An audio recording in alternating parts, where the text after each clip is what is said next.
O iTero, gente, para quem não conhece ainda, é o nosso scanner intraoral, para você ter uma visão do seu sorriso de forma digital. Eu vou inclinar aqui a tela para vocês. Olha só, gente. O iTero ele tem muitas funcionalidades que vão além de indicar o caso, né, para Invisalign.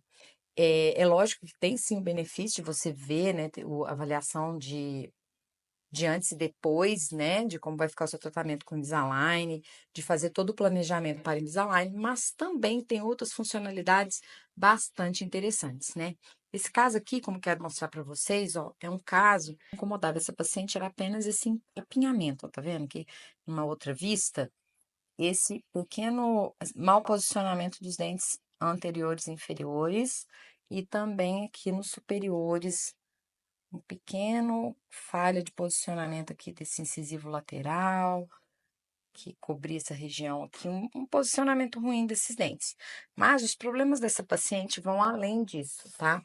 Aqui eu tenho uma ferramenta chamada oclusograma, em que ela vai me mostrar, ó, em que pontos ela está apresentando um desequilíbrio de mordida, em que locais onde que ela morde com força excessiva em detrimento de outros locais com uma força menos, não tão forte, né?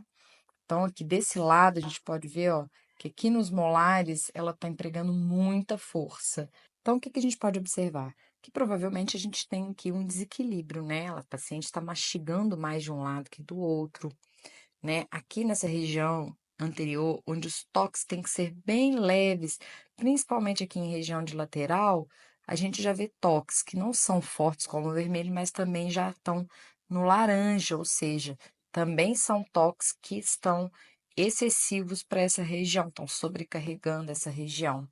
Tudo isso é de extrema importância de ser avaliado hoje em dia para uma rotina clínica, gente, porque o que a gente tem visto um número muito grande de pacientes apresentando quadros de bruxismo, né, de apertamento devido ao estresse, às demandas do dia a dia. Isso está ampliando os quadros, né, de desgastes que promovem ali um envelhecimento dentário. Então, é muito importante que a gente consiga avaliar isso antes que isso se torne um problema maior, né? Então, essa é uma das funcionalidades.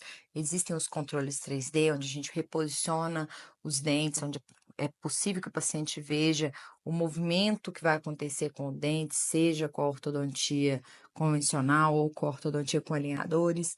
Enfim, gente, é um aparelho muito completo. Eu convido vocês a vir aqui a conhecer um processo totalmente indolor, né? São pequenas fotos que a gente faz, né? Luzes que a gente joga no dente ali para captar a imagem. Você tem a oportunidade de ver os seus dentes ali, a sua boca inteirinha no aparelho de scanner aqui, bem grande, né? Tem uma visão bem ampla de todos os problemas, desde tártaro, ter cáries, restaurações defeituosas, ter tudo possível de ser visto aqui nessa tela, tá? Convido vocês a vir conhecer e tomar um cafezinho com a gente. Um beijo, até mais.